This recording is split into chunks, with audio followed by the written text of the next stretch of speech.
and gentlemen. And I am joined by Jenna Greene, and I'm a little scared because I know deep down inside that maybe, just maybe, she might be more talented than me. She's joking. It's like, nah. It's like, yeah. She is a novelist. She's a podcaster in her own right. And she's my guest tonight. So, Jenna, what's up? Hi. This is weird because we've known each other so long and that I've never been on the podcast. No, I know. It's just one of those things that didn't work. Like, you come to my seminars, like, yeah, and you've done that thing, and I gotta thank you for that because I remember when my seminar started, no one, like, it grew. Like, it was really weird because the last year I was there, all my seminars were like packed, all of them. But I remember when it started, there was like 8 people, and you were like one of those 8 people. So you were there like literally the very beginning. So I would say this on the air.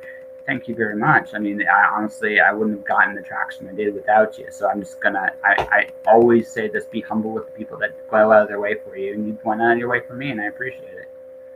Thank you. I think, I don't know what episode it was, but it was live at When Words Collide, and you were celebrating your 100th show, your 200th show, your 300th show? It was my 200th show. 200th show. Okay. Yeah. It was crazy. Yeah. I had cake and people showed up, and it was a small but live fun following, which was really, really, really cool. No, like I said, I've been, the Calgary community, I have been eternally grateful for because they all went on my favorite thing about that episode I did live is I destroyed Jim Jackson's cynicism. You literally watched it die in the middle of that show because I just said such a nice thing to him. He did not know how to deal with it because it was just genuinely kind, and it broke him in the best way. And, Jim's a very magical dude. Honestly, I wish him nothing but the best. But it's like I said at the time, it was just cool to watch. Like, I love destroying cynicism. It's actually one of my favorite things in the world to do because I see no use to it at all. So when I see people with some cynicism, like, to protect themselves, I like taking that armor away from them because honestly, there's a point when I think cynicism becomes like detrimental. And I think she has vanished into the aether, ladies and gentlemen, already. 1 minute in, and she is gone. Well, can you hear me? I can hear you. I can't see you. Where did I go? You went to Mars. Oh. Check your camera settings. See what happened. That's weird. Okay. I am by myself, so I'm going to dance. I'm going to dance. Because I'm going to dance. I'm gonna dance. That was weird. It's okay. It happens.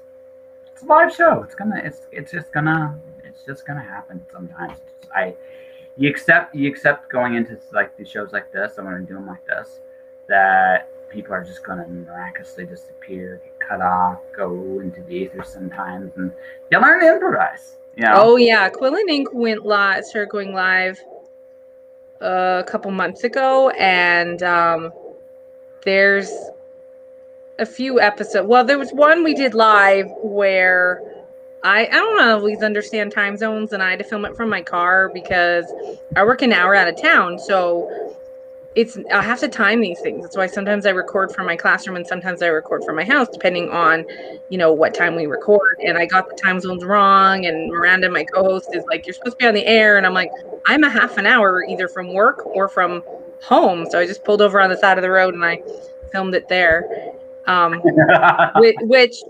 everyone makes fun of me because I have so much crap in my car, but I used like all these coats of my kids and I lined them up along the window so that the sun wouldn't bring in the glare. So, but Miranda did one where she was at her parents' house and the Wi-Fi kept cutting in and out. So she just smiled the whole episode, just so that if it froze with her smiling.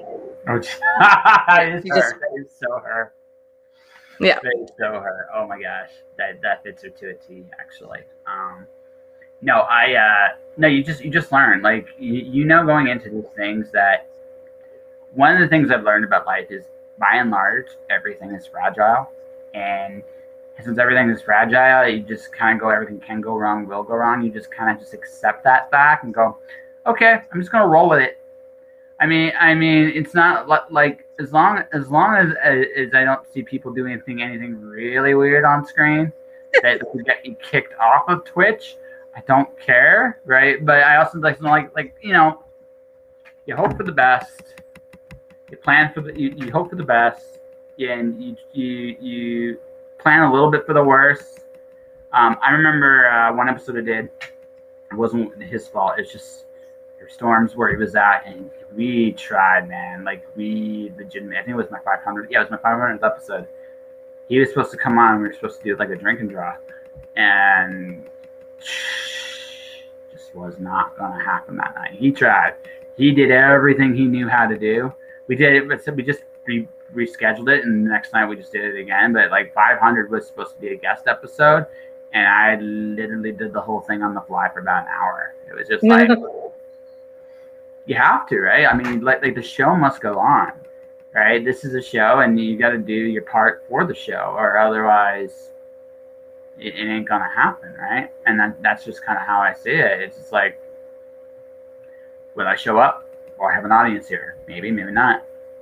Do you have an audience here? Great. We can have a great conversation. They can interact. We can go back and forth. If there's no audience, that's fine. I mean, you can have a great conversation without an audience right now. People will watch. The cool thing about Twitch, this is the one cool thing about Twitch. Ever since I've been on Twitch, my audio numbers have jumped. Like I've nearly gone. Scale works, right? So I like this time in my life, like this time actually is for me in my life is to reinvest in myself, because the next time I go on my own, it's gonna be I might do odd things, like maybe work on a movie set kind of stuff where I can do stuff for like a set time and then it's done. But my days of working in a job long term, they're done. Like I'm done. Like I am never doing that again, unless it's one of those dream jobs. Like if I applied for a sports anchor job, that I do for some, but yeah, it was there and they wanted to see a sample. So I sent them an interview I did with Nikki Nash, because literally, like, I made a bet with myself I figured out really early on that she has a self-deprecating humor that she really likes. So I learned how to make her laugh really quick. And I just made a bet with myself the whole episode. How many times can I make her laugh?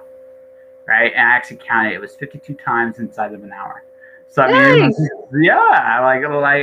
And we're friends now, right? Because of that conversation. And it's one of my favorite conversations of the year. It's like, this is what I do.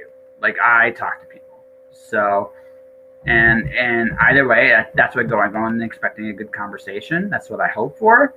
And everything else is everything else. Like, I accept, like, this is what I bring to the table. So.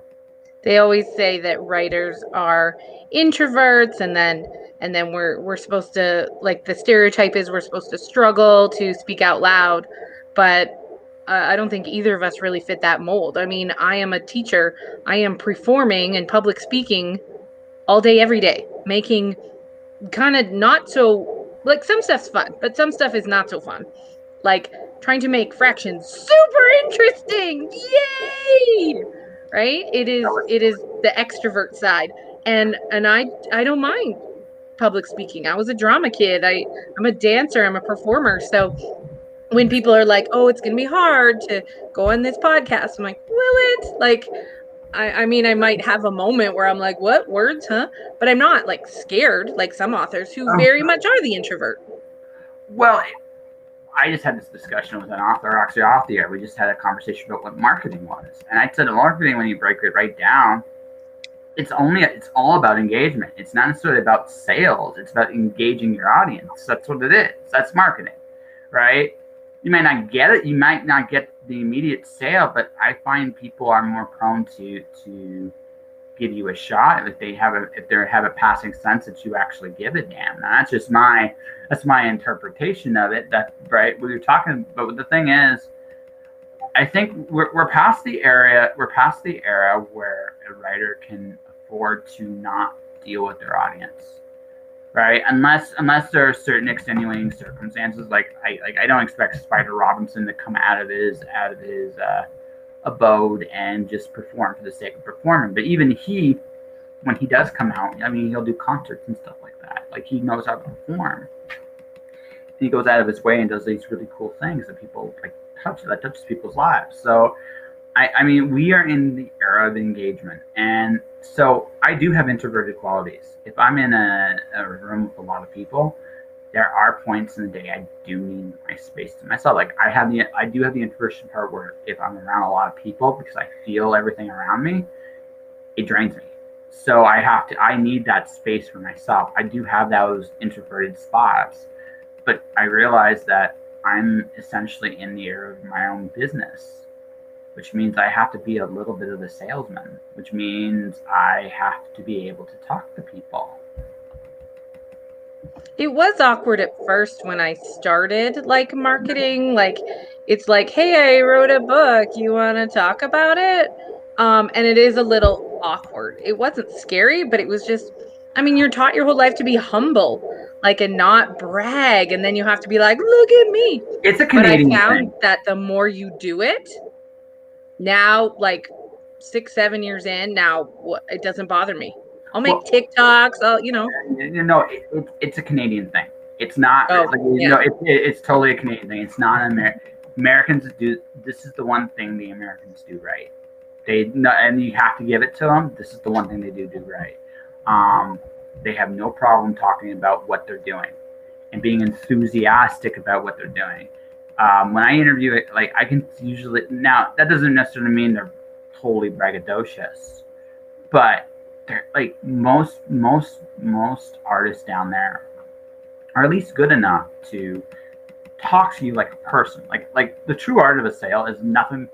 You don't necessarily need to talk about your book necessarily right away. It's about making that conversation and making that connection. And once you make that connection, hey, can I give you my spiel? Yeah, sure. Right? You got to make that connection first. And that's a big, like, it's true even on social media. Like I can put my wonderful, like ads, and there's time and place for ads. There's a time and place for like scale for sure. But when you're really getting started at the grassroots of it, you're having conversations like this with me about your stuff. And honestly, it behooves you to be able to do this because, let's be honest, you worked your ass off to make the thing you made. You should be enthusiastic about it, right? You should be like, oh my God, I did this great thing because you did. Like it's not like, on the one hand, it seems silly, but on the other hand, it makes total sense because it's like, oh my God, I did this great thing because you did do this great thing, right? Honest to God, you did this great thing that you were willing to invest. I mean, how long does it take you to write a book?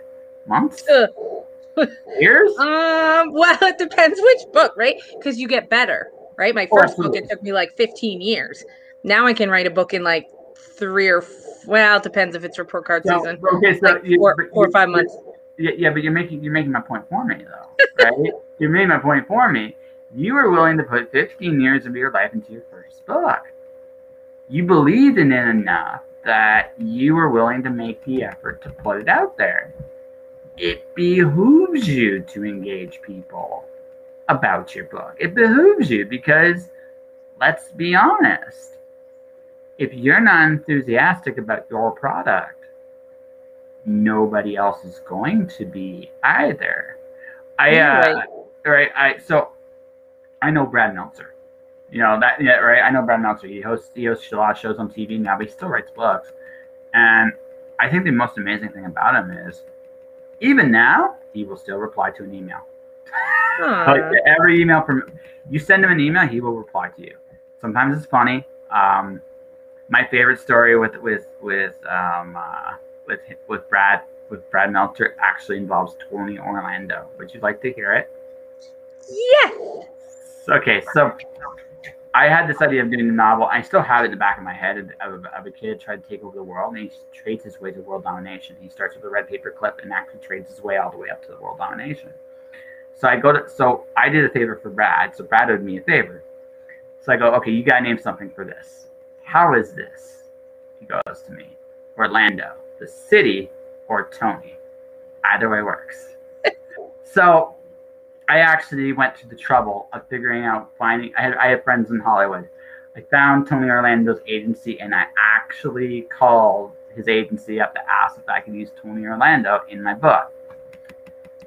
This is back in my days when I worked at a studio. So the next day in the studio, apparently the agent sounds like Alex Trebek. So I told Brad this story, and he was laughing his ass off, right? Because it's just one of those. It's one of those great little moments. Brad Meltzer and I have a Tony Orlando story together, and that's our bond.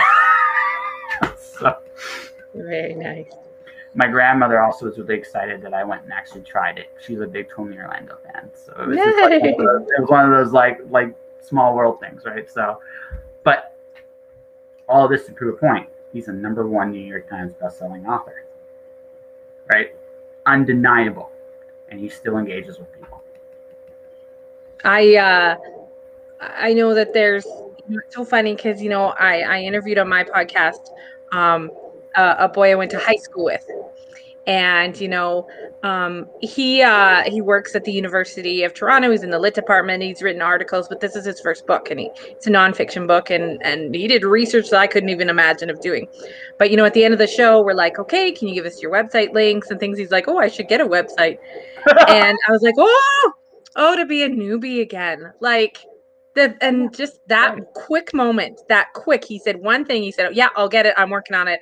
And I went like, my whole like Rolodex in my mind just started fluttering back to like when I first started, and the things that I didn't know then versus the things that I know now, where I was like, oh my gosh, okay, once we're off the air, we're going to talk. Apparently you're supposed to have a website before you even finish writing the book. Like, and there's so many things that I've learned. Like, my learning curve has been like pretty much like vertical, like, and you know, like I started when the internet wasn't, well, you know, it was the old dial-up like modem. I started submitting. Yeah.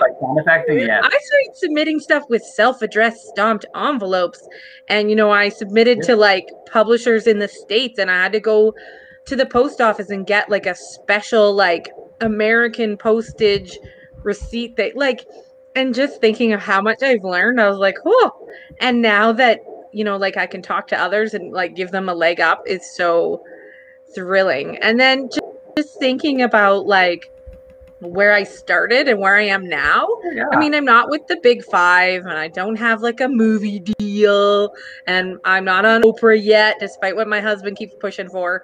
But I've accomplished a lot, and who knows what's coming next, right? Well, that's just it. Like, everybody's journey is so unique, and like, for example, like this year for me, Our Zero is an Elgin Award nominated story. Pretty freaking cool. And I have to do a sequel as fast as I can because it's like, well, I probably should because I have an award winner, possibly. Right? It's nominated for sure. And contrary to like people say, you want to win? Yeah, you want to win, kind of. But it's an honor to be nominated. I mean, this podcast has already won its award. If I ever get another award, great. But I don't. And this doesn't. I hope this doesn't sound like arrogant when I say this. I'm not. I didn't do this for the award. It's cool. I got it, but I don't need that again. That doesn't mean I wouldn't like it. But if it helps somebody, like for example, if your show won it, I think that would be a big boon to you, and I would be happy for you. Like for me, it's not like I've done it. I've climbed that mountain, so now it's about going after other me. And it's like the thing is, like, you go through this journey and it's cool that you get recognized for your work, and maybe like you haven't gotten the recognition yet that you want to, but it will come. You keep putting yourself out there, you get noticed by people you never realize are watching, and then one day you're like, oh my gosh, how did this happen? And you just did your stuff. It all makes sense when you look backwards, but when you're in the moment, it's hard to see. Like, I remember going to your 200th episode, and then I was like, podcasting is tricky, and there are some aspects to it, but it's not as hard as maybe I thought it was. I'll give it a try. You know, so I started my little like 10-minute mini podcast, and then, you know, a publicist that they were only a publicist that I had, like, I was at some tiny little book thing, and someone came over because their main character had the same first name as me, and they got me a publicist. Somehow 5 years later, he's like, oh, you want to do a podcast? I'm setting up a podcast. Now you're a podcaster. And looking back, all those steps kind of make sense. But in the moment, you're just like, I don't know. It's summer vacation. Let's see what I can do on Podbean on my phone. What's happening here, right? So this is what I have found. The spaghetti that sticks to the wall is not that different from the person throwing it. Like, that's what I found. This is literally, like, for everybody out there, it's like, I never expected to be a podcaster. I never expected to be a poet with like an award-nominated book. I never expected to write an Alice in Wonderland riff. I never expected to be drawing right now. Like, I'm fucking drawing right now. But I look at the spaghetti that's sticking to the wall. And I'm looking at me, I'm like, yeah, it really couldn't have gone any other way because it's me. Right? I expected to be a poet. That's what I tried to do for 10 years. And everyone's like, you are really bad at this. You're too prosy. You're too wordy. They're too long. Yeah, you know why I was a horrible poet? I was meant to be a novelist. And not just a novelist, but a series writer. But that also fits you. I mean, it does fit you. I mean, I hate to break this to you. You're structured. You like structure. You're good at telling stories. You're an excellent bullshitter, which means your story's probably pretty funny, right? And right, I probably said that's your serious sides to it as well. Oh, I swore in front of your kid. Mommy, I'm sorry. Hi. I'm sorry. I'm sorry for eating like 5 gummy worms. Okay, thanks. Bye. Bye. Scoot, go play. Can I take out my baby? Go. She just came in to tell me she's sorry for eating 5 gummy worms. That's part of it. I mean, pre-COVID, we used to have babysitters. Oh. Okay, you go watch PJ Masks. Mommy's gotta work. Okay. When like she used to have a babysitter for all our podcasts, and then when COVID hit, I remember the first, like, it was like everything's canceled, everything's quarantined, and I was like, I have an episode in like 12 minutes.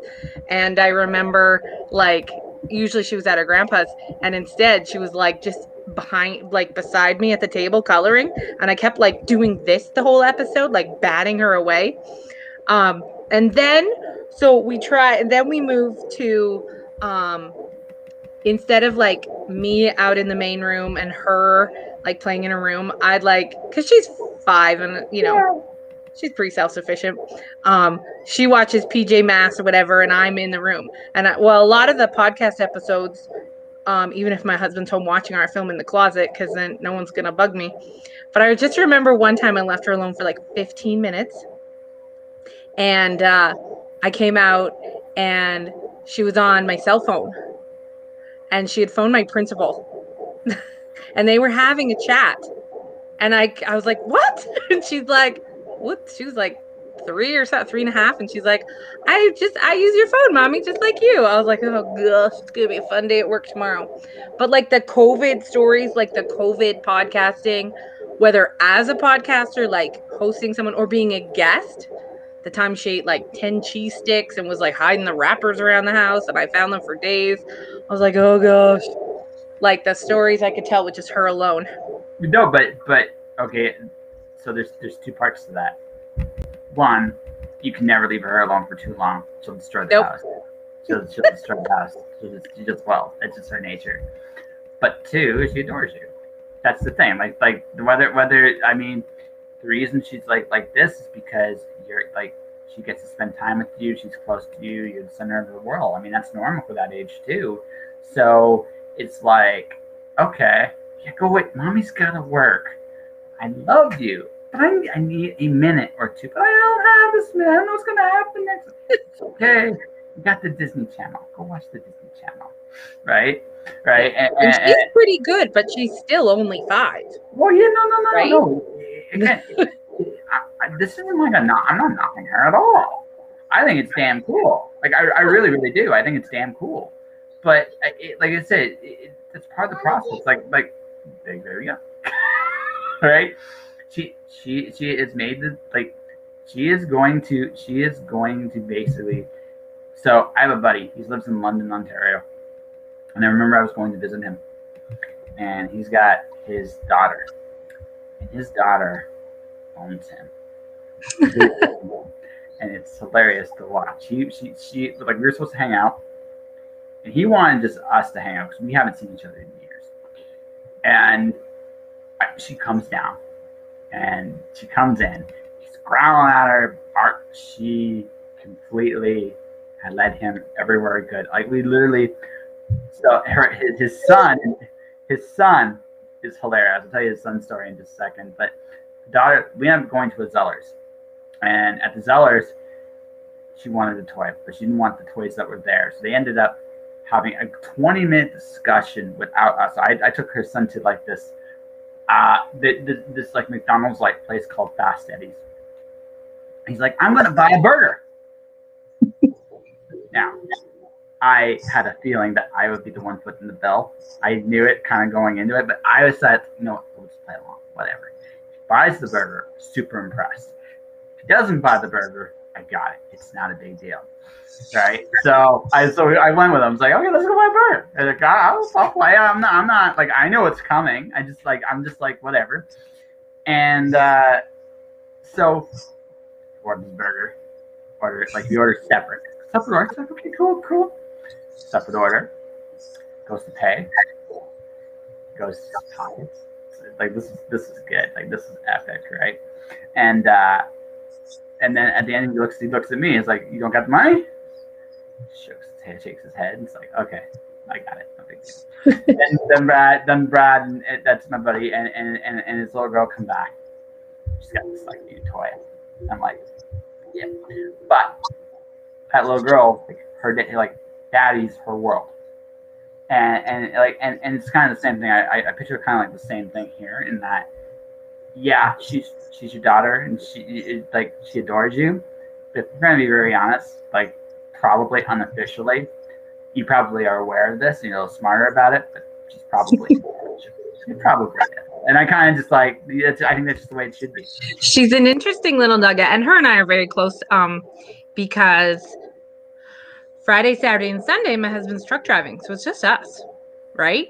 Unless we go see grandpa or something, but especially with COVID and stuff, right? It's us. But she has very specific roles for us, in that if she is hungry, tired, her crown broke,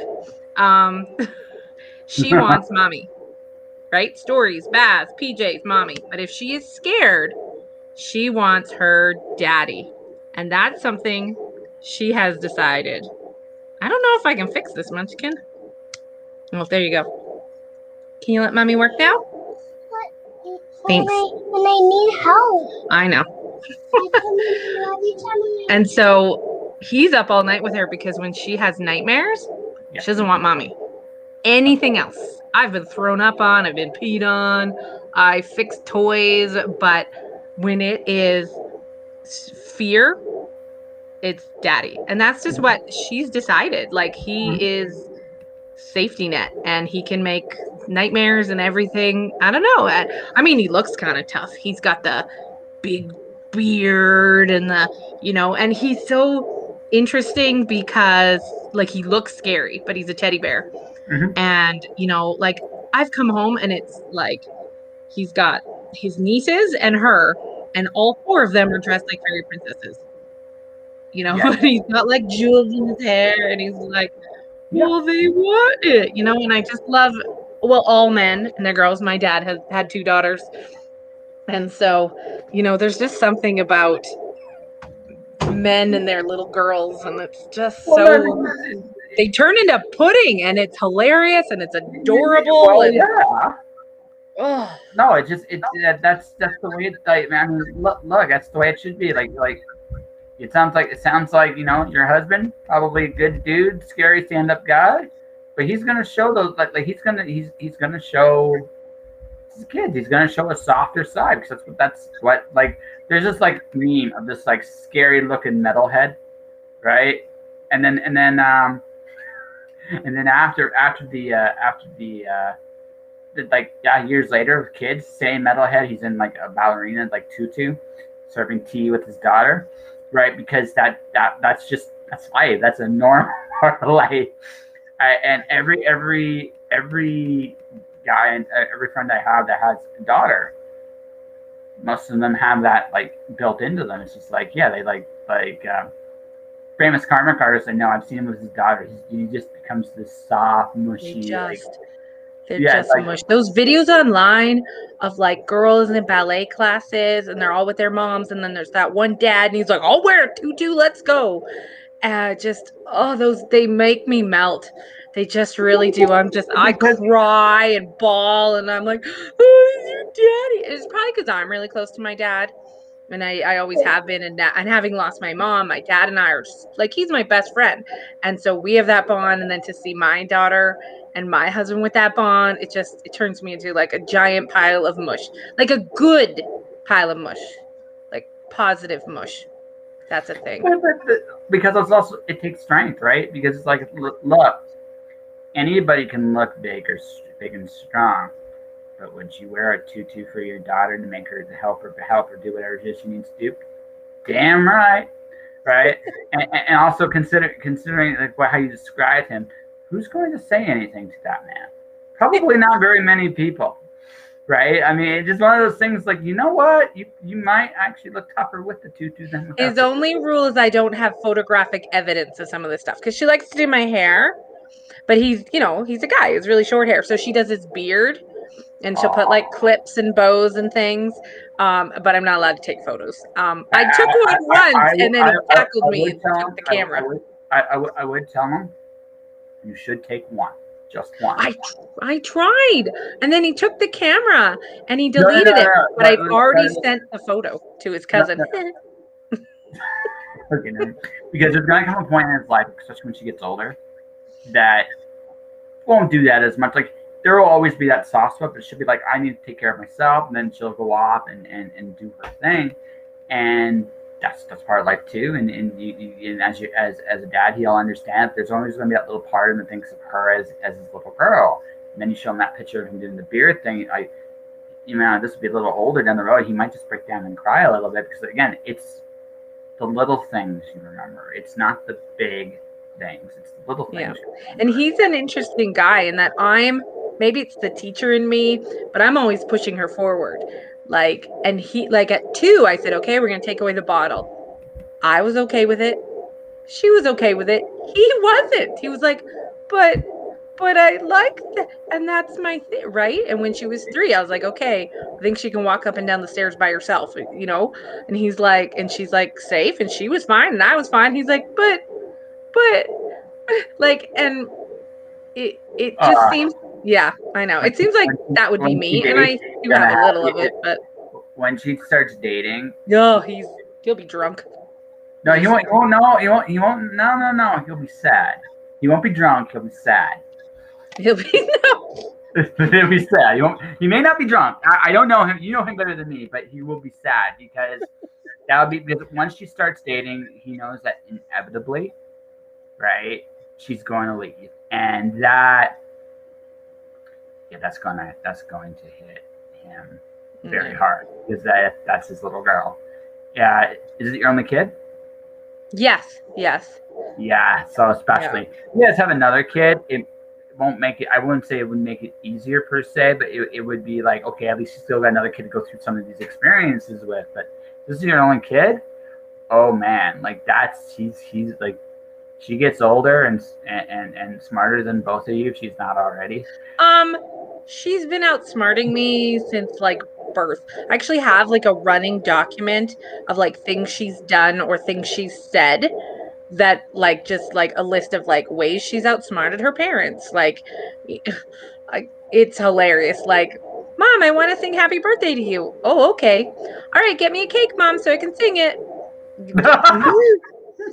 Like the way she thinks is you're just like, oh god.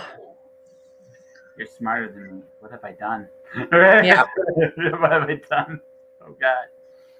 Yeah, that sounds like I mean, it sounds like you have a great family. Like honestly, you have a pretty good. I'm not gonna say considering how weird this time is, but by and large, you have a pretty strong family unit, and you got a kid that loves you. I mean, that's probably a good sign of a good parent. She really does. She's a good kid. Yeah. Is she in the room? Nope. She put on a princess dress and a crown. Okay, so that okay. So let's see. We can talk about book stuff or something like that at this point. That's okay. I have a picture book coming out, but like it's not ready yet. It's not launching yet. But I got like a pre-copy, right? Like, and I've written YA for however many years, and she doesn't really understand that, right? Like, where are the pictures and what do you mean you? So I get this proof of a picture book, and I'm like, this is something she knows. This is something she can understand. I show her the cover. I read her the book. I say I didn't draw the pictures, but someone else did. I read her the story. You know what she took away from that? On the back cover of the book, there's a picture of me, but it's my author picture, and I have curly hair and makeup on. And she's like, you know how like in that photo you had curly hair? How did that happen? Like, do you do that?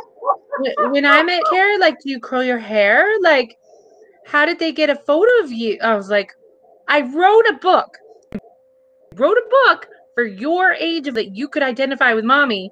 And she's like, and like, what was on your eyes? Because they didn't look all like sad and weird. I'm like, ugh.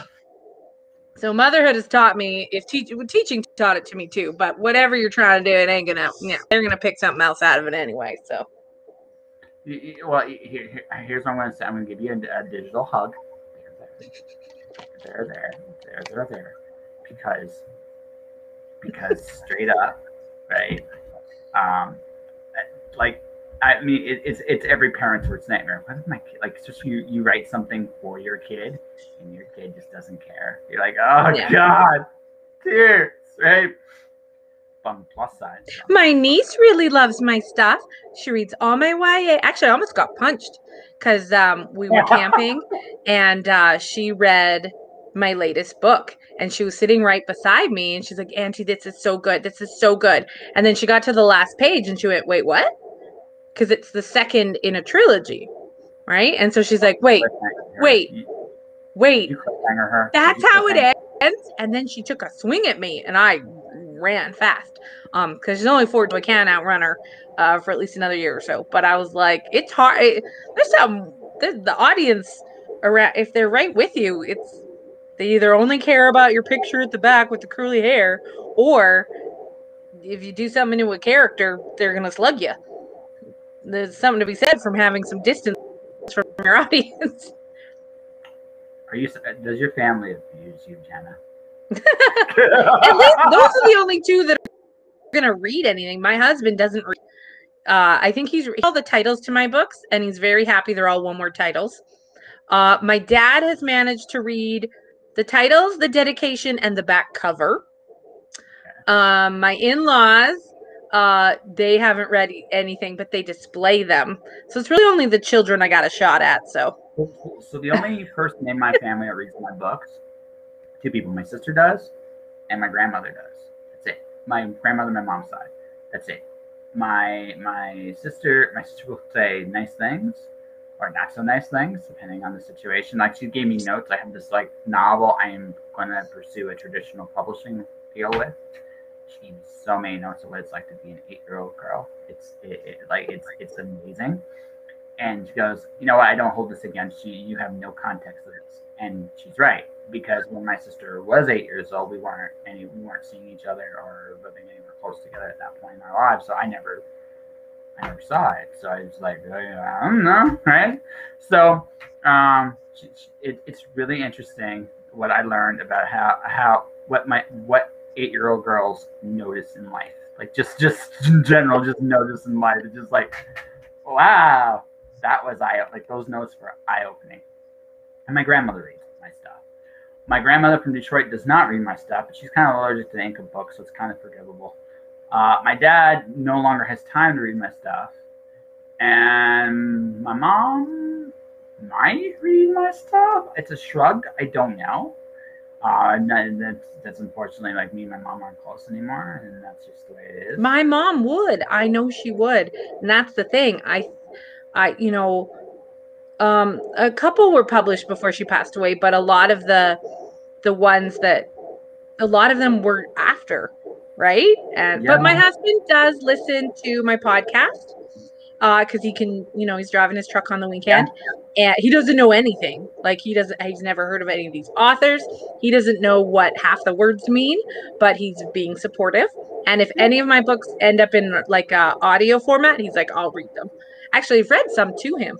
That was back in the day when I used to have to go trekking with him, which I would rather, put a trowel in my eye than go sit in a truck for 3 weeks just staring out a window. You think it's fun, but it's really not, because all the fun places that everyone's like, oh, you could go here or there, you don't get to stop anywhere. You don't see anything. You see the highway and you're never allowed to pee. That's what trucking is. So, but when we did do that way back when I was still dating him, before married, when I was trying to impress him, I would read to him. But luckily, we're old now and an excuse to never go again. So I used to, I went on the road with my dad when he was a truck driver when I was 6, 7 years old. Like, she got to go on the road with him. And from that perspective, it is literally the coolest thing, because you get to see places that you never would have seen before. I got to see Chicago at like 7 years old, just go through it. I knew directions better than Dad did at that time, to be perfectly honest with you, which is hysterical. But we'd go like to Wisconsin, and to Toronto and some of the other things, and I just love the idea of hanging out with my dad. That was the big thing about that. I didn't really care. Like, I also love the idea of travel because I've never seen these places before, and I still have that kind of wanderlust with me. Like, there's always that discovery part of it, even if you're just on the highway. The only time I felt otherwise is when I'm going through Saskatchewan. That is just a terrible trip. At least going down Highway 1, it's a pretty terrible trip. It's one of those trips where you're just like, oh my God, there's just nothing else to look at but these golden fields forever. And I'm not trying to knock it. It's just literally like, you do that trip once, you never want to do that trip again. But the trip like from like Calgary to Vancouver is a beautiful trip. And the trip from like Ontario, Northern Ontario, is a beautiful trip. There's just like, and I love like that discovery part of it. But once you've done it like a few times and you're just running up and down the same highway, it's not. And when I was a kid, I got to do that. My dad was a geologist in charge of exploration every summer. My dad and my sister and I, we drove everywhere. But you got to get out every once in a while, not to do anything fun, but to pick up rocks. But at least you got to leave the vehicle and you were allowed to pee. See, this is the thing with the truck. They never let you pee. No, they do let you pee sometimes. You got to eat at some point, and there's some good like truck driver restaurants, and that's when you can pee and drink and have an eat. It's like every 6 hours. I'm a girl. Yeah. I'm a girl. And I think a lot of it is, I think teaching has ruined me for sitting still and not doing anything. As a teacher, you're doing 900 things per minute. Yeah. Like the thing is, like, if you go on the road, like if you're on the road like that, there's a certain autopilot that sets in after you, like, unless you're in like a worm, there's an autopilot to driving, right? And so you just got to remember sometimes just to do certain things at certain points. But if you're doing those things, you're good, and that's it, and that's all you're doing. So, but it's funny you mentioned reading. Like, one of my ex-girlfriends, I used to read to her. Loved doing that to her. Like, she loved it. It was just, it's surprisingly an intimate thing. I can't remember what I read to him, but now I read to my kids. So whenever I'm on a podcast, they're like, "Oh, have you read any good books lately?" I'm like, "Yeah, I read 38 yesterday." They're like, "What?" I'm like, "Well, they're short." Well, yeah, again, book's a book. Doesn't matter how big it is. Like right now, I'm currently reading a decent-sized book called Road to Dawn by a German author I've known for years. It's actually kind of cool to actually get a book from her. I want her on the show at some point, but it's just the right time and right place. Really cool person. I really enjoy her. So Mia, if you're listening, hi. But I mean, I've also like read a poetry book from J.D. Estrada. Short book. It was a good book. Like honestly, the length of the book really doesn't matter. It's the experience you get reading it. if the experience is great, it's a good book. It doesn't matter how big it is. No, I can't ever put my finger on, like, people are like, what do you like to read? I'm like, yep. They're like, well, do you like fiction and nonfiction? I'm like, yep. Fantasy, historical, yep. Like I like so many different genres, and I just read. And then the idea of having to like pick a genre that I stick to, I'm like, no, I just read a bit of everything. But what's interesting, what I found over the years is that if you read a really good book, like, like it leaves you like emotionally devastated or something, like powerful, and then you read another book and then you're like, oh, I didn't like that. People are like, what? It's brilliant. I thought you'd like it. But the order in which you read books can affect how you feel. Like, Absolutely. I read The Kite Runner a couple months ago, and like destroyed my soul, but like in a good way. And then I knew whatever I read next, I wasn't going to like as much. Didn't matter if had I read it in a different order, it would be like my favorite book of all time. Like, I was like, it doesn't matter. I have to emotionally get through this first. It's my rebound book. It's like your rebound relationship, but it's your rebound book. And so you just have to go through, and then you'll fall in love with the next book. It's okay. I actually see it. There's a way around that. It's also the tone of the book you read following that book that plays a big role in that as well. For example, this is just me. I think Neil Gaiman's a great author, but I will never think he's not necessarily my cup of tea, because I read Charles DeLint first. I read Ray Bradbury first. Yeah. First, Gaiman doesn't quite pop the same way because he's in their playing field, right? He's just right. That doesn't mean he's not good. I think he is good, but he doesn't pop for me the same way as he pops for other people, right? And I get why. I also get why he's really good. It's not even like I'm not even knocking it. It's just like personal taste impact that role too. I enjoy Michael Moorcock. I enjoy Roger Zelazny. Those two I really enjoy. And the reason why I really enjoy them is because they're compact, they're engaging. They hit you, like Zelazny especially hits you with really good emotional gut punches. Moorcock has these crazy adventures, and love them. And that kind of stuff's what I really enjoy. Pardon me. But the thing about that is, right, taste plays a big role. What you read in the order you read it does play a big role. And if you, for example, if I know that, let's say, like I have a book by Fonda Lee on my to-be read list right now.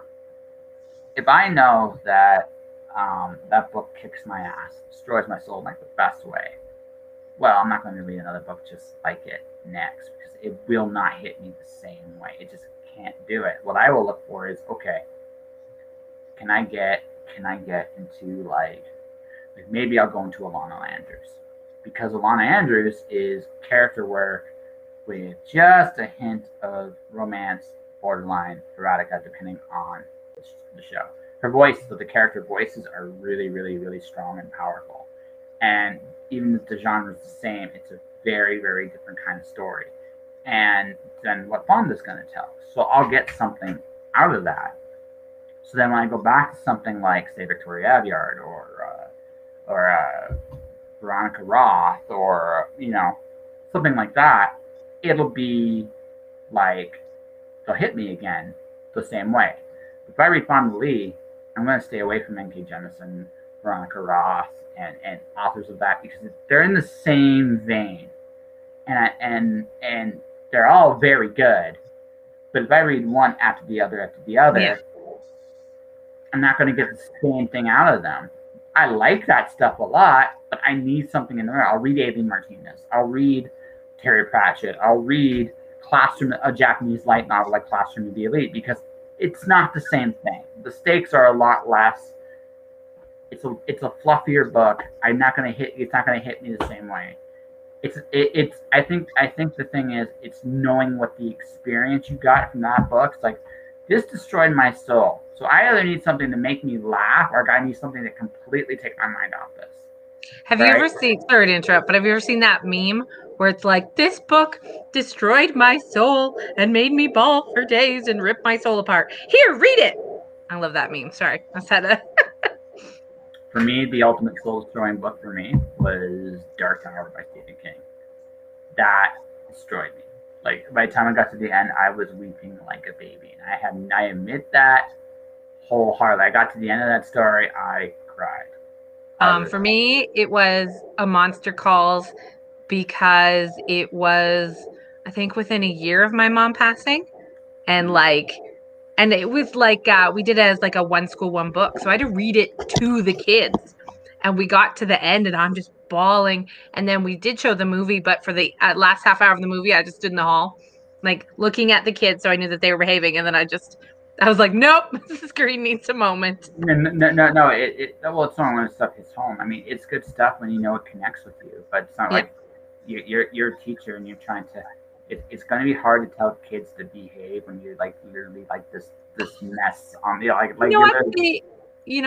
I mean, I'm not with the middle schoolers right now, but it's always been my favorite age to teach. And, everyone gives teenagers, especially the young teenagers, a bad rap. And honestly, some days, but but to say that they don't have a heart is so not true. Like that was probably their best behaved day ever. Sure. Because I mean, they're butt heads, they're hormonal, they're challenging every boundary in the entire world. That's kind of their job. But honestly, like even days when I just came in sick, they'd be like, "Oh, you look rough. Okay, well, we were gonna do this prank and skip this homework, but we'll do it tomorrow instead." Like they do have a heart, and I think that's why I just love the middle schoolers. But here's the thing about middle schoolers: they have to respect you. Because I was a middle schooler, and I remembered like what they do to substitute teachers is pure evil. Like it's just pure evil. Yeah. They don't. Yeah, they're the one age group you have to make a connection with your students, any grade. But I think with middle schoolers, it is far more important. Like an elementary, like a grade oneer, you have to make a connection, but they're honestly going to love you. However, high schoolers don't really give a crap. But the middle schoolers, especially if you let them know a bit about your life, or like not like, here, I'm going to tell you everything about my life. But if you let them know that you're human and, you can play with them and have a sense of humor, it goes quite well. And yeah, they'll be butt heads, but they'll treat you with respect. Yeah. Once they respect you, you're good. Yeah. Like, you're a substitute teacher, just like most of them, I remember this, like they would dread that age because especially if they're just there for one day. Mm-hmm. If they're there for one day, that is so hard because you literally got 5 minutes to do it. You got 5 minutes because 4. Yeah, because the students have already decided they're going to mess with you all day. There's nothing that anyone can do about it because let's be honest. Yeah, they see a student teacher, they're like, all right, okay, Yeah, I'm quite blessed that I never had a student teach, especially since most of my student teaching stuff, I got mistaken for a student. And in my first 10 years, and then in my first 10 years of teaching, I got substitutes. I got yelled at by 3 substitute teachers in the building because they thought I was a student then too. I was like, I work here. This is my class. So I'm quite glad I never had to substitute teach because I feel it could be rough. Like, bond all you want with the students, but if you look younger than they do, it's hard to have like authority. Well, no. See, that would either work really good for you or really good against you. There'd be no middle ground, right? Because it used to work good when I did supervision with the older kids. Because I would just stand in the hallway and they'd look around, no teacher, and then they'd start to misbehave. I'd be like, Papa, I was here the whole time. I blended in. They're like, dang it. So, yeah, I had a little bit of fun sometimes with the 8th and 9th graders. You spied on 9th graders. So that should be an autobiography. You spied on 9th graders. Right? I look just like you. Right? And like tears in your eyes. One day I'll grow up, I swear. But in the meantime, I'll use these powers for like. Yes, it's my superpower. I can also get into movies at discount price. Yes, and then tears. Just little We'll tears. add it to my list of weird superpowers. My students are making fun of me at the end of the year because like I really can't draw. And it's common knowledge, and I'm okay with telling them that and showing them that, because with my littles, they're only 6 and 7, and they need to know that you don't have to be perfect at everything, and you don't have to have a talent at everything.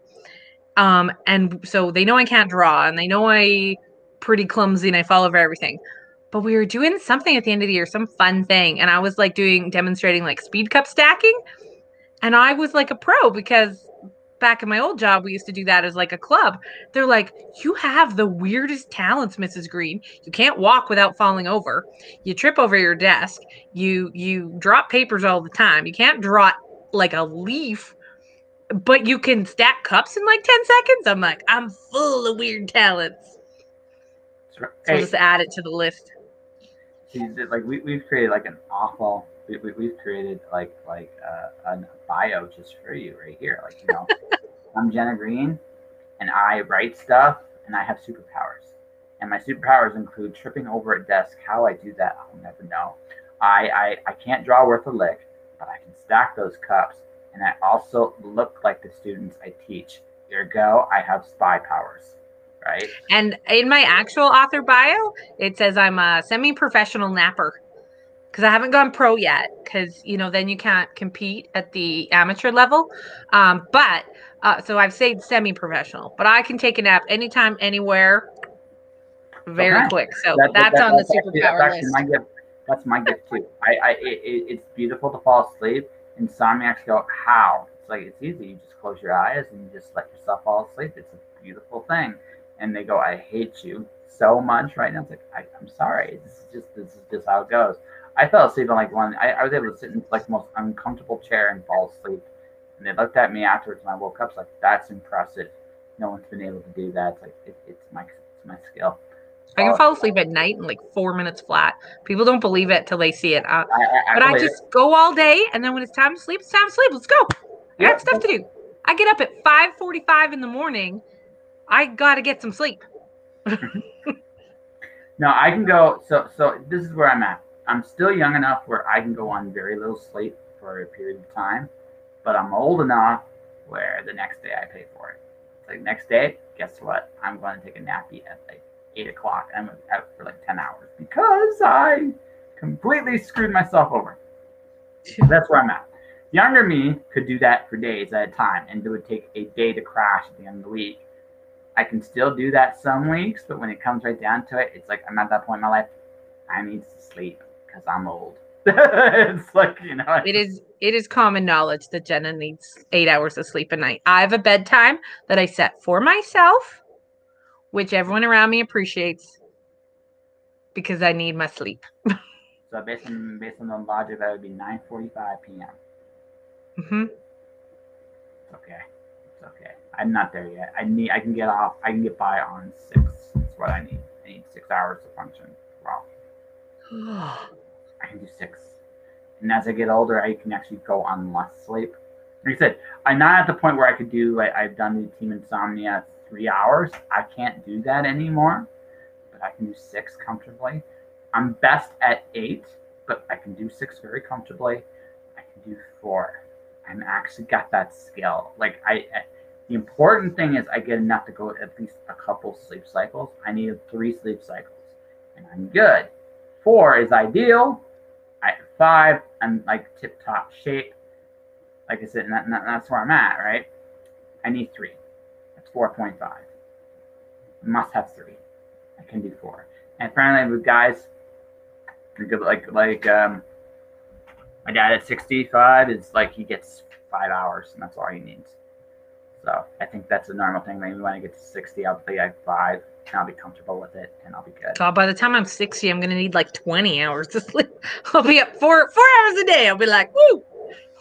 So you'll be a cat. You'll be a cat at that point. I don't see anything wrong with that. That's what a cat does. Like cat's life is, I'm envious. It's really simple. They eat, shit, they lick themselves, and they sleep, and that's their. There is one more step. You hide from the 5-year-old that wants to pick you up but can't lift you yet, and really just kind of lays on you, grabbing at your fur. That's the other step. But that's just our cat. So That's your cat again. That's your cat in the awkward spot as they can't claw your kid to death, and they want to be left alone, and you understand that. He actually puts up with a lot. She had him in a laundry basket the other day and was taking him on a boat ride. That could be He put fun, up with it for like 20 minutes. It was pretty. Yeah, because again, you just recognize there are some battles not worth fighting. Like there are just some. I could resist this, but she's just gonna chase me down, catch me, and put me back in this basket anyway. Yeah, so we'll just go with it. We'll just go with it a little bit until I can't stand it anymore, and then I'm gonna run. She's gonna lose some of that like desire because she's done it once. You hope, right? That's how that works, right? It's like you hope, but you know. So, young adult author, teacher, and podcaster. So how do you see yourself first and foremost? I'm guessing teacher, just based on our conversation, like you're a teacher first or writer second. Mom first. Mom first. Mom first. Teacher and writer, they're tied. I think, yeah. I mean, teacher takes more time out of my day. It is, a daily job. And those responsibilities come first just because there's a deadline, right? If you don't get pages of your novel written by the next morning, okay. If you don't have a lesson at 8:30 the next morning, there's just a bunch of kids staring at you. No, it's called TV and Disney movie. And you can get away with that once. A few times your principal has a conversation. Listen, Aladdin's a great movie, but you need a reason for this, and get your shit. Like basically, quietly, the principal goes to you, get your crap together, right? Get your crap together. I think if you talked to me 2 years ago, 3 years ago, I would say like mom, teacher, writer. But now now that more things are going on in the writing department, and there's just more kind of balls in the air and more projects and things are starting to spinball a little bit more, then they're more tied, right? Like when I just had like one book out or two. Yeah, but now, I mean, I have 2 series with 2 different publishers. I have things coming down the pipe. People are going, where's your sequel coming? Where's the 3rd book? Oh, I have a picture book going to be coming out. And I have other projects I'm working on. And then a anthology that I'm in, and, and just more things in the air. And then the podcasting, I consider that all part of the writing, because that's all we talk about is writing and right. So it's all part of that. So as that grows, I mean, I'll never take my teaching for granted. I'll never quit because I just love it. Like my husband wants me to, but I'm like, no, I like it. I have the joy of liking what I do, loving what I do. I don't love every moment. I don't love report card season. I don't love getting up at 5:40 in the morning, and I don't, love having things spilled on me all day. But overall, I love my job. So I would ask this then: do you see yourself scaling back though at some point? What I mean by that is, I don't see you not teaching, but maybe like becoming more subject specific, like maybe become that like creative writing teacher that shows up a couple times a week, or maybe work a half day, depending on those situations, because as you get more opportunities as a writer, you're gonna have to make time somewhere, and I somehow don't see you compromising on the mom thing. So I think my husband always asks me that. He's like, "What if you won the lottery? Would you quit?" I'm like, "Maybe, but I'd still volunteer, right? No, or I'd work half time or whatever it is.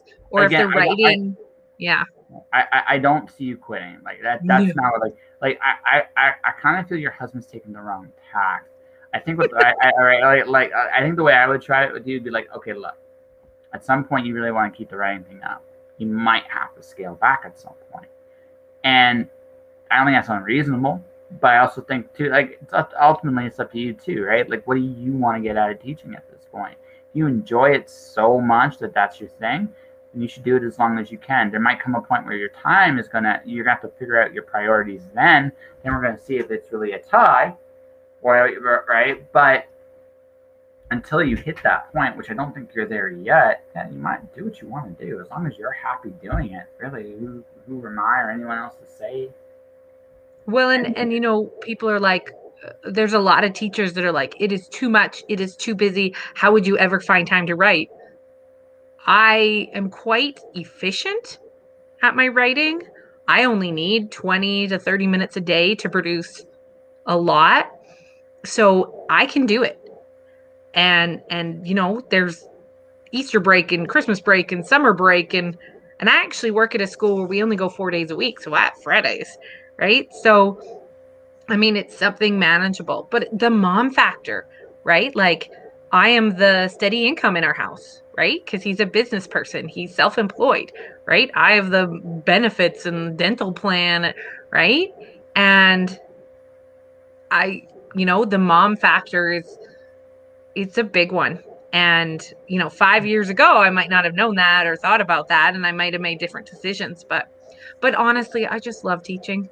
I Yeah. might go, I might go to college and teach there. I might, you know, who knows? I mean, there might be shifts. I mean, I taught middle school for 11 years and loved every ounce of it. Now I'm trying to teach kids how to read. I'm like, oh, you don't come in already knowing that? Okay, got it. Right. So new challenges and things. But no, I'm quite blessed. There's a lot of people that don't love their day job. There's a lot of people that don't want one. Yeah, I know you're waving your hand. There's a lot, but how can you not love children and It, it, I and think working with them, and I'm just quite lucky. I think here's the thing, and this is what I say to people with a day job. And this is what I said. Like, if you love what you do, then it's not really work. I mean, it doesn't feel the same thing when I'm doing this or when I'm writing. Like I said, I'm writing with Alice playing croquet in the underworld right now. It's kind of really fun, right? I love that stuff. Like that's the stuff I really want to do. And oh look, we got spam. I've become famous. Ooh, I've made it. Right? bam, score. Spam score. That's right. But I mean, but when you come right down to it, right? You have to make those decisions. Like I'm trying to get out of a day job because for me, like maybe teaching I would enjoy. I think I would enjoy it on a small scale because I do enjoy. I have a big mouth and I do enjoy presenting and interacting with people and helping them learn and grow. I do enjoy that. But I find that like for me, I enjoyed like the one-on-one, more of a one-on-one thing than the mass group. It's just I work better that way. That doesn't mean like I like kids, but like much like kids, I'm not sure I'm mature enough to actually teach kids because like I still like recess like kids do. I actually that's the one thing as adults we should have is more recess for all. I think we all I'm need to have pretty it. sure I color more than my kids, so you don't have to be mature. Just, Yeah. Well, no. So my favorite teacher in high school was I had a couple. My English teacher that encouraged me to write novels, but my physics teacher was a hoot. She loved toys. I made a fulcrum out of Lego. She popped. It wasn't the best fulcrum. But I still made a fulcrum out of Lego, which is just like you making anything out of Lego. For me, I still remember this even to this day. She loves Slinkies, and that was just like they're like I think teachers are big kids at heart, and they want to care about the people they help, and that's a great quality. And honestly, one in which we underpay tremendously. Um, but at the same I'm token, supposed to get paid. yes, Just kidding. probably double what you have. And to be perfectly honest, probably about double what you're getting. To be very honest, I looking at the last year in a bit. One of the things I think I will say this as a general rule of thumb. I think we, as a culture, we settle for mediocrity far too much. And I think one of the biggest jobs that I really feel this way is teachers, because you essentially are the caretakers for people's children so they can work. For that alone, like that, not anything else you're doing. For that alone, and you care, you're there for them when they need someone there. For that alone, I mean, I don't feel any teacher's compensated enough. On top of that, you're teaching them to read, to think, to care. You're teaching them empathy. I mean, and if that's if you teach it worth your salt, and you're making time for these kids who needs people in their lives. Because again, every kid has a different situation. It's tough out there. Like I'm looking at like I'm here. Windsor, Ontario has finally got the housing where Calgary's was 4 years ago. The wage scale here is a lot lower than Calgary's, which means that there's a lot of people here working 30, 40, 50, 60, 70 hours a week just to make ends meet here now, which is crazy. It's not going to last because I don't think it is sustainable. But that tells you straight up that we have accepted being devalued as a culture, and we're okay with this. We've settled for this mediocrity. What you do, I'm being serious. Like, you probably deserve double what you're making. I find that teachers are only valued in a crisis where, when everyone has to like homeschool, they're like, oh. But honestly, I mean, teachers don't teach for the money. We want some, but we do. But the only time I ever wanted a raise and felt I deserved one was teaching 6-year-olds through Zoom, because especially if they're can't pre-reading, or like, how do you teach someone to read and write through a camera when you're spending most of the time going, turn your mic on, or turn your mic off, or turn your camera on, or turn your camera off, or turn it back on, or why is there a bunny? Literally a bunny. I actually think like this is, I think like legitimately, I think Canadians were a little insane with that.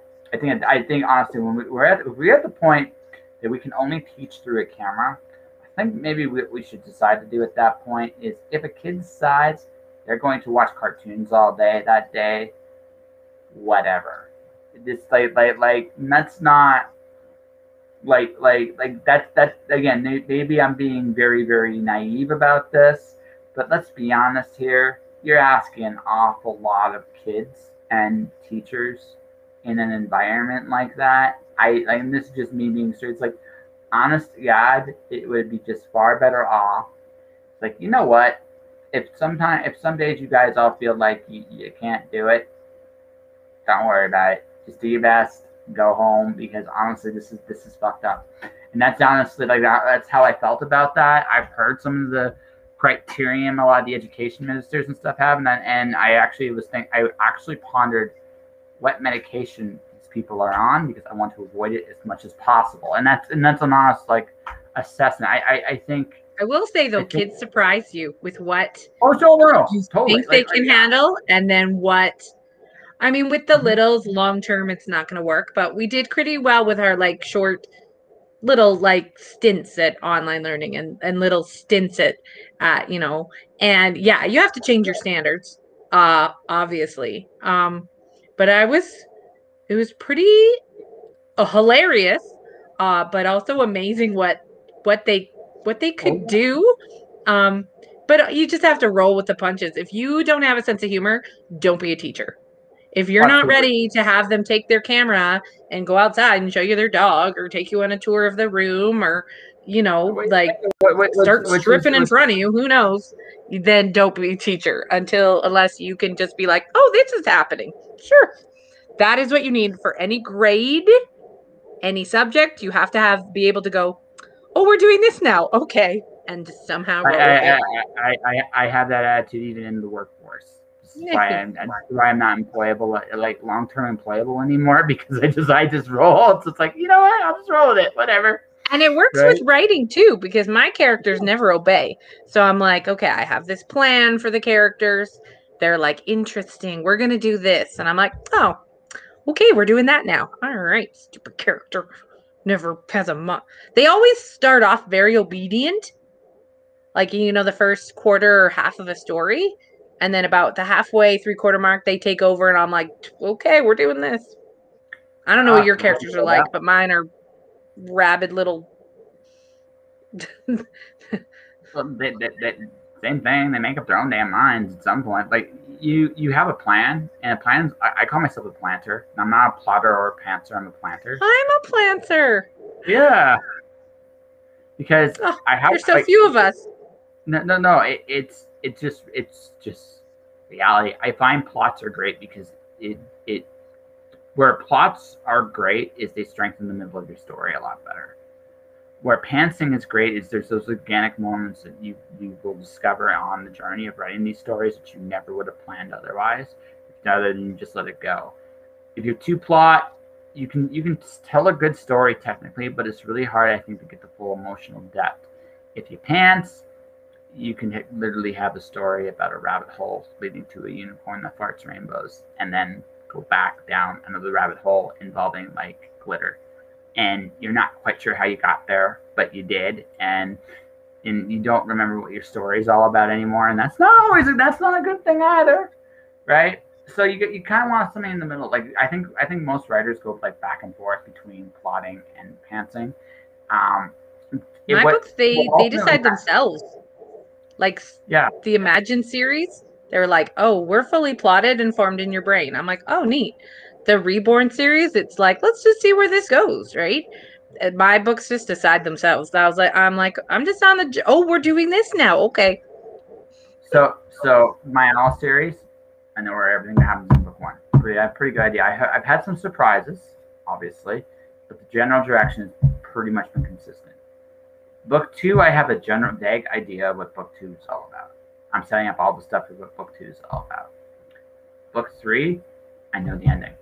I think I'm hoping when people get to the end, they're following a little bit. There's a couple moments I know I might be like, I'm a wreck when I get to those moments because because I know what the end of the story is really about, and I have an idea what the end's like. How I quite get there from the start, I'm not sure yet. It's going to depend. I know a lot of that's going to depend on I know how the second book ends, but I also don't completely know what that's going to be like when I get there. So it's like, well, when we get there, we'll figure out where the start of three is, because I know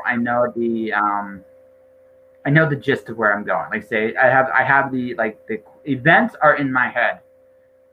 Like, but in my story so far, I mean, I didn't plan for like the mock turtle. I didn't plan for like, how I use the flamingo slash stygian birds that I do. And now I also want to run into Greek master for Greek mythology. So Alice is Pandora, right? Like I mentioned in there when I was interviewed by you.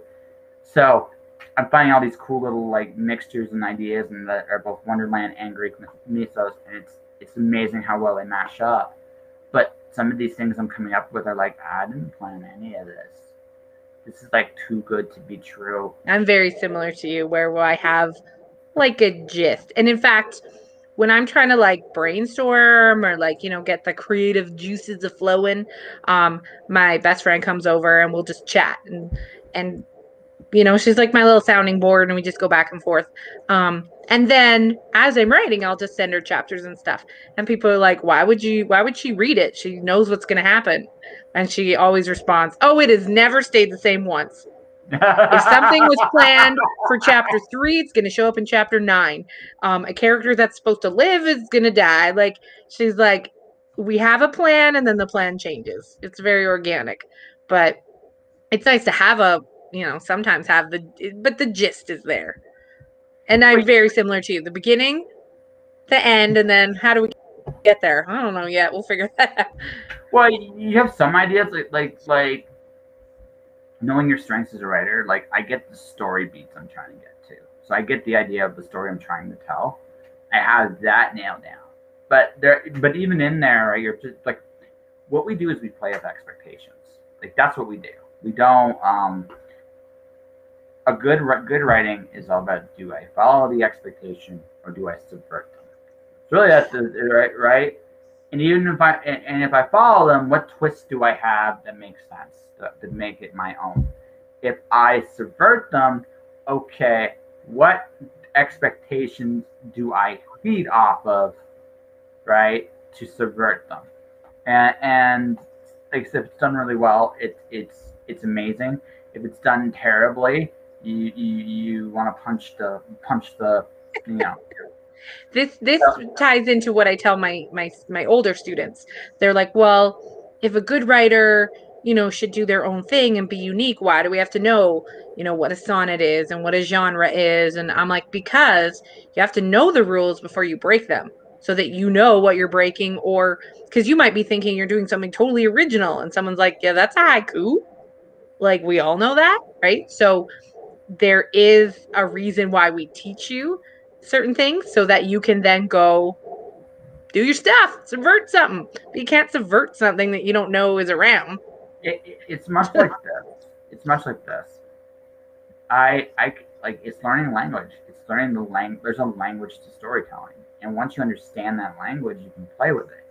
But you have to get to understanding that language, whatever that is, and that's what these rules are. They're basically language instruction guides. You can break them all. They all can be broken under the right circumstances. The rules don't matter, but you have to understand those rules because what you're talking about is language and expectations. That's the heart of storytelling. Like that's it. It sounds really. I've simplified it. This is not easy. The simple and easy are not the same thing. One of my students yelled at me once because she was reading one of my books, and she's like, "There's an incomplete sentence. You have yelled at me all year. You have nagged me all year. You have shown all my incomplete sentences, Mrs. Greene. So how dare you put one in your book?" I'm like, "But notice that there's 280 pages without them. So if there's a sentence fragment or an incomplete sentence on page 192, there's a reason and you need to pay attention to it." She's like, "Oh, man." I was like, "That's why." Yeah.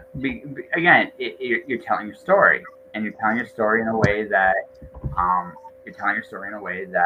really, really, really, really like impacts, right? Your reader. And again, knowing what those expectations are, how do you play with them, right? So, and like that's a big part of it. And it's true podcasting as well, because podcasting is another form of storytelling, and teaching is also another form of storytelling. Like teaching is an art. No, it is. It really is. Oh yeah, it truly is. I think again, making a like the ultimate goal of I think a teacher, the ideal student for a teacher is one that gives a damn. And really, the two biggest jobs I think a teacher has, if you really want to break it all down, it's really not the lessons. They almost don't matter. And I hate to say that because I know you've worked really hard on some of the lesson plans you have. But the real thing, the two biggest things I think any good teacher teaches are the following. One, for those that need it, you give them permission to chase anything they want to.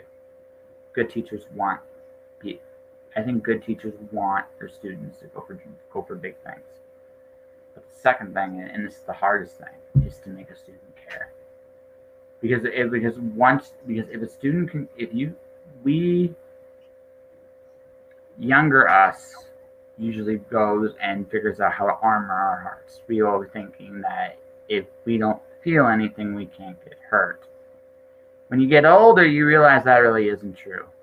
Those hurts are still there. You have to, at some point, confront those hurts and deal with them. So you got to learn how to care. And if you can do that when you're younger, you're going to be unencumbered for what comes next. Instead of like taking your 30s or your late 20s to unlearn all this bullshit you taught yourself in high school and college, right? I think that's the biggest role of the teacher. It's the teachers I remember that helped me the most were the ones that gave a shit.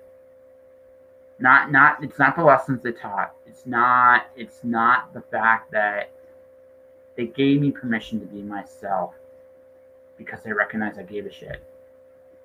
And me giving a crap, they gave a crap. And that's what you hope for with a teacher. The best compliment you can get as a teacher is when a student comes up to you and says, "You were my favorite teacher and my least favorite subject."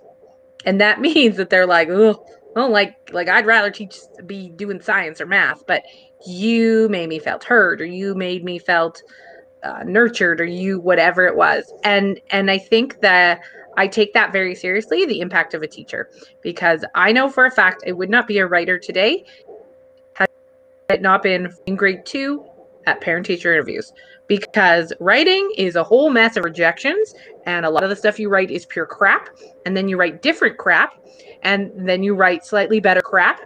And if you do not have this inner drive, motivation, and hope that you will improve and you will have, that you do have talent, if you don't have that, you'll never succeed. You need that something inside going, yes, I'm a writer. Yes, I can do this. Because when you first get started, everything exterior is going to be like rejection, rejection, rejection, negativity, negativity, negativity. So you need something inside that's telling you that. I know exactly where it came from. Grade 2, parent-teacher interviews. I couldn't even read yet. I was a struggling reader at this point, but my teacher told my parents that I had a talent for writing. They came home and said, your teacher says you're going to be a writer one day. And she said, buy you a journal to help you practice. And that's where it started from. I don't think I realized that till like 5 years ago, but I still remember them coming home. I still remember them. They bought me a journal. They were like, I don't know what you're supposed to do with it, because my dad's a scientist. It's not like he knows how to. He's just like, I don't know. Your teacher said, right? Because my parents would support anything. If a teacher says she needs this, okay. She should do this, okay, right? They would do anything for me and my sister. So they were like, she said, you could be a writer someday. Here's your journal. Also, what are books? I mean, my reader, but my dad definitely not. He's like, I don't know, science? Like, so that was part of that inner drive. Like, getting rejection, rejection, rejection, rejection. And I'm writing stuff that I'm like, this is kind of crap. I had that. Okay, though, because someone told me I was going to be a writer, and I just have to keep going. I just have to keep practicing until the crap is less crappy. And then you write something good, and then you write something a bit better, and and then the whole career goes from there. My Imagine series is good. My Reborn series, I think, way better, is a lot better. And what I write next, maybe a bit of crap in there in between, but like, I just have that desire to be a writer, and the motivation and the hope, and I guess the word is belief that I so there you go. Teaching, writing, publishing, supportive parents, motherhood, done. All right, we solved the world's problems, or at least the writing world's something. So before we wrap the interview up, because that's a hell of a thing.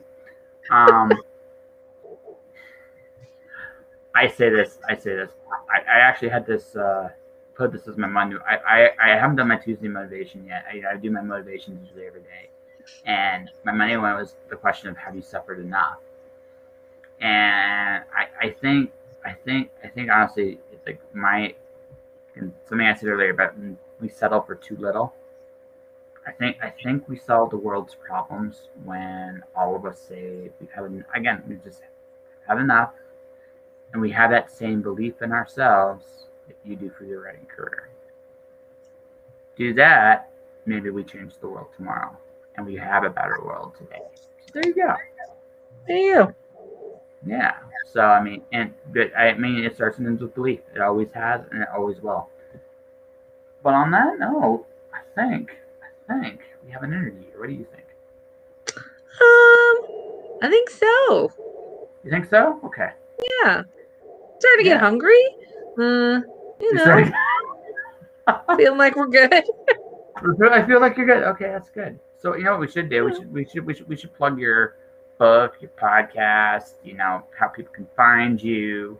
And that way you can go play with your daughter, who's probably wondering what happened to mommy at this point. I just know. Well, my husband's home. I could hear him, but I just hope she's not naked. Because the last time I did a podcast, and my husband was home. I don't even know what he was doing, but she put on her ballet outfit, and then she just took it off, and then just didn't get dressed again, and then was just wandering around. I was like, man, I want to do that. I want to be 5 again. But yeah. Anyway, you can find me all over social media, because I love reading and writing memes, and I need a place to post them 24/7. So on Twitter and TikTok, I'm at J Greene Writes, like Jenna Greene Writes, like Writes, but Green with an E on the end. I'm on Amazon. There's 2 Jenna Greenes on Amazon, but I am not a Celtic singer yet.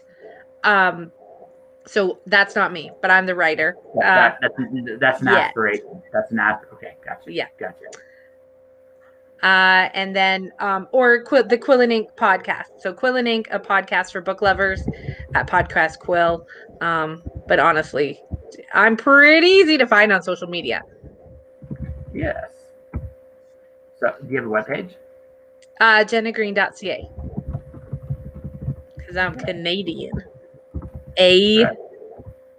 Or something. Yeah. Or something. I interviewed the writer for Harley Quinn on last week, and she lives in New York. She's secretly Canadian. She kind of confessed it. Nah, I'm just joking. She plays hockey. She's born in Florida. She plays hockey. Loves Tim Hortons. I'm not sure about her choice of beer for beverage, but I mean, yeah, she comes across like she's fit right in the beer, totally. She can be an honorary Canuck. Yeah. There is a Canadian army everywhere. So on that note, folks, this is the first episode of the week. We got a few more great episodes coming for Wednesday, Thursday, Friday. But this is Jenna Greene. Jenna, as you can see, is a very awesome human being, right? And her daughter was very awesome too when she cameoed earlier on. So hi, Jenna Greene. What's her name? I don't usually say it on air, so okay, it's my little chickpea. Hello, little chickpea, Jenna Greene's daughter. It was a pleasure to have you on the podcast, even if it was just a brief little cameo, and Princess Crown and everything like that. Yeah. We got Quill and Ink podcast. It's a great thing. Miranda O is an awesome co-host. These two are really funny together. They really are. And as I said, she might be more talented than me, and I totally mean that. She's great, and I wish her nothing. So, real quick, your Reborn series is your current series? Yes. So Reborn came out in 2019, and just last week, the sequel, Renew, launched. So it's the Reborn Mark series, and yeah, Renew just launched last week. So Renew. So check out our books, Reborn and Renew. They're available now. And as for me, if you guys like what you listened and heard, hit the like and follow button on Twitch, twitch.tv/JustJoshingPodcast. My YouTube channel is Joshua Pantalorosco. Click like and subscribe there if you haven't. Alice Zero is an Elgin Award nominee. You can find that on Amazon right now. The sequel, Alice Zero, comes out in November. And for everybody else, everything else, stay inspired, keep shining in the dark. And I'll see you guys tomorrow night, 7 p.m.